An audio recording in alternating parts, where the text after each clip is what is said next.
So far, we've been using channel mask to create our luminosity mask, and that's the traditional method.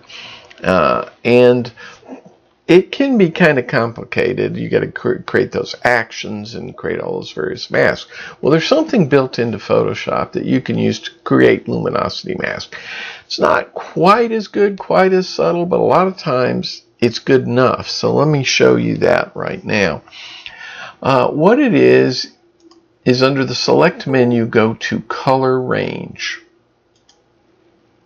Okay. Color range not only deals with colors. If you drop down this menu, you can work with tones. So let's grab the mid-tone here. And you can see right here, it's creating a mask for me in real time that I can manipulate. So we're going to do the same thing we did before, which is add some vibrance to the sky. So I have, let me bring this all the way down. I'll show you that later. I have these range values where I can change what's being affected. In other words, it's good to create a mask for me. Okay, so that's pretty good. Let me bring this in. Now, this fuzziness slider, what that is to create a smoother transition. So you can bring that up, and it's basically feathering. So if we feather that in like that, you can see the mask that's going to be created right here. Not as sophisticated as the channel mask, but it'll probably do. So let's say OK, and it creates a selection.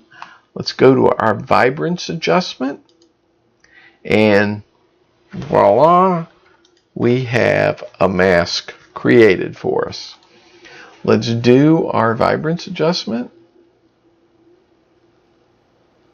Okay, that's pretty good right there. So let's take a look at the results.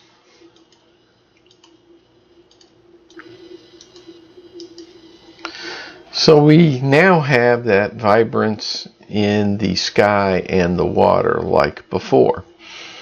Okay, let's move on to warming this photo up, which was the last thing that we did in the previous lesson. If you go to filter, we'll see, like before, our Nik collection is grayed out, so we're going to need to create a intermediate image. So Shift Control Alt E, or Shift Command Option E on the Mac. Now that we have that selected, we can go to our Nik collection filter, and we'll go back to Color Effects Pro. And then we're going to use the brilliance and warmth filter again to warm up portions of the photo.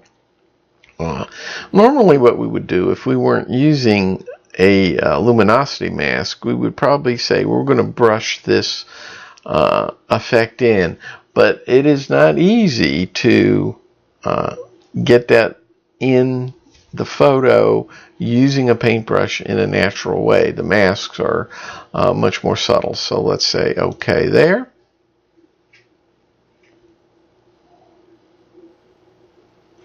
Then after Nik loads in the photo, we're going to go to our select menu again and pick color range.